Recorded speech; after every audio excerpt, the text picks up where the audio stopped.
তোমাৰ লগত শাৰীৰিক সম্পৰ্ক হৈছে নেকি?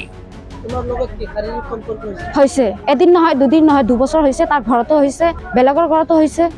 প্ৰেমিকাক ৰাখিছে পত্নীৰ দৰে, কিন্তু বিয়া হলে পতা নাই। কেৰালাত 2 বছৰ ৰাখিছে, নিজৰ ঘৰতো ৰাখিছে, আনৰ ঘৰতো প্ৰেমিকাক ৰাখিছে। কিন্তু হঠাৎ প্ৰেমিকাক চিনি নোপোৱা হৈছে। প্ৰথমে ইনষ্টাগ্ৰামত চিনাকি, তাৰ পাছত বন্ধুত্ব, প্ৰেম আৰু তাৰ পাছত বিয়া পতাৰ প্ৰতিশ্ৰুতি। তাৰ পাছত 4 বছৰ ধৰি ফুল ৰোমান্স। ৰব, চিনাকিটো কৰাই দিছো। এইজন প্ৰেমিক দিলদাৰ হুছেইন, ঘৰ লাহৰীঘাটৰ চেনিমাৰী গাঁৱত। এইগৰাকী প্ৰেমিকা যুৱতী। বিগত 4 বছৰ ধৰি দুয়োৱে অলেখ সপোন ৰচিছিল। জীৱনে মৰণে দুয়ো একেলগে থাকিম বুলি প্ৰতিশ্ৰুতিবদ্ধ হৈছিল। সৰু থাকোঁতে পিতৃ মাতৃক হেৰুৱা প্ৰেমিকা যুৱতীয়ে যেন সুখ দুখৰ কথা ক'ব পৰা এজন লগৰী বিচাৰি পাইছিল। সেই প্ৰেমিকাই দেশ মন সকলো প্ৰেমিক দিলদাৰক সঁপি দিছিল আৰু তাৰ পূৰ্ণ সুযোগ ব্যৱহাৰ কৰি দিলদাৰে প্ৰেমিকাক ব্যৱহাৰ কৰিছিল পত্নীৰ দৰে। কিন্তু এদিন দুদিন এবছৰ 2 বছৰকৈ 4 বছৰ বাগৰিল। দিলদাৰৰ দেহ মন সকলো ভৰিল।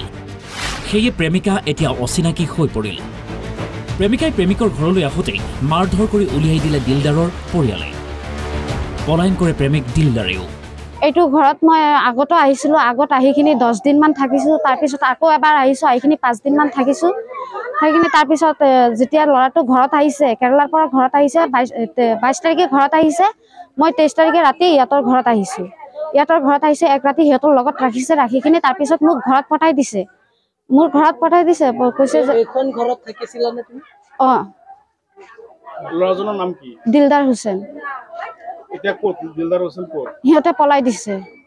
মই দেওবাৰ দিন মই ইয়াতে আহিছোঁ, আহিখিনি ঘৰত পাইছোঁ। সিহঁতৰ ভণ্টি, বায়েক, মা দেউতাক তাক পলাই দিছে।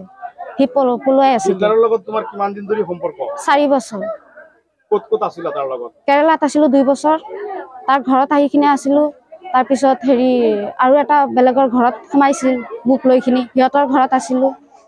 মানে কি তোমাক বিয়া পাতিম বুলি কৈছিলে? বিয়া পাতিম বুলি কৈছে। তাৰ ঘৰৰ মানুহে মোক একচেপ্ট কৰিছে। তাৰ ঘৰৰ মানুহ মোৰ ঘৰত গৈছে, মোৰ ঘৰত থাকিব কি খাই চাই আহিছে, মোক বিয়া কৰিব বুলি কৈছে। এতিয়া সিহঁতক মোক চিনি নাপায়। সিহঁতক ভিডিঅ' বনাবৰ কাৰণে ভাড়া কৰি লৈ গৈছে। ভাড়া কৰিছে নে কি কৰিছে, ল'ৰাটোৰ ৰেকৰ্ডিং আছে, মই ৰেকৰ্ডিং শুনাম আপোনালোকক। প্ৰুফ আছে, চব প্ৰুফ আছে। মোক যদি ভাড়া কৰি লৈছে, মোৰ এটাই কথা, মোক যদি ভাড়া কৰি লৈছে, মই ভিডিঅ' বনাম, মই ভাড়া কৰি লৈছে, এনেকাই চলিব লাগে। অবৈধ সম্পৰ্কটো কৰিব নালাগে। এইবিলাক কি লাগে নালাগে চব প্ৰুফ আছে মোৰ তাত। তোমাৰ লগত কি শাৰীৰিক সম্পৰ্ক হৈছে? এদিন নহয়, দুদিন নহয়, 2 বছৰ হৈছে। তাৰ ঘৰতো হৈছে, বেলেগৰ ঘৰতো হৈছে। দিলদাৰৰ এই কাণ্ড দেখি এতিয়া জাঙুৰ খাই উঠিছে দিলদাৰৰ গাঁৱৰ মানুহো। জানাটো এইটোৱে জানো, ল'ৰা আৰু ছোৱালীটো 4 বছৰ 3 বছৰ এনেকুৱা শুনা পাইছোঁ আমি, তাহাঁতৰ মানে ৰিলেকশ্যন। তো ছোৱালীটো যিমান মানে পইচা পাতি আছিলে গোটেইখিনি ল'ৰা মানে লৈছে, তাক মানে বিয়া পাতিব কৈ কিনা। ইয়াৰ পিছত মানে ল'ৰাটো পইচা পাতি লৈ আহিছে, কেইবাৰো আহিছে, মানে 3-4 বাৰ আহিছে, থাকি গৈছে, 1 সপ্তাহ 15 দিন এনেকুৱা বহিছে। ইয়াৰ পিছত মানে সি ল'ৰাটো কৈছে বিয়া পাতিব। এতিয়া মানে ল'ৰাটো বিয়া নাপাতে আৰু ছোৱালীৰ যিমান পইচাখিনি আছিলে চব গোটেইখিনি পইচা এই ল'ৰাটো লৈছে। লোৱাৰ পিছত ঘৰ দৰ বনাইছে, মাটিও লৈছে। ইয়াৰ পিছত এতিয়া ছোৱালীটো মানে ল'ৰাটো বেলেগত মানে বিয়া পাতিব বুলি শুনা পাইছে। শুনা পাই ছোৱালীটো আহিছে, অহাৰ পিছত মানে ল'ৰাটো মানে তাক নলয়, মাৰপিট কৰি মানে ঘৰৰ পৰা ওলাই দি আছে। আৰু ল'ৰাটো যে ছোৱালীক ভাল পায় গোটেইখিনি তাহাঁতৰ মানুহ চব জানে। সিহঁতো মানে ৰাইজেও জানে, ওচৰ পাজৰ মানুহ চব জানে। এতিয়া মানে সিহঁতে মানি নলয়। প্ৰেমিক দিলদাৰৰ প্ৰতাৰণাৰ বলি হৈ এতিয়া আশ্ৰয়হীন হৈ পৰিছে প্ৰেমিকা।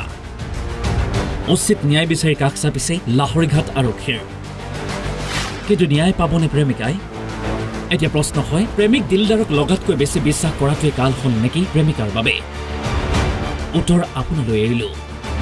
লাহৰীঘাটৰ পৰা জহিৰুল ইছলাম, NB নিউজ।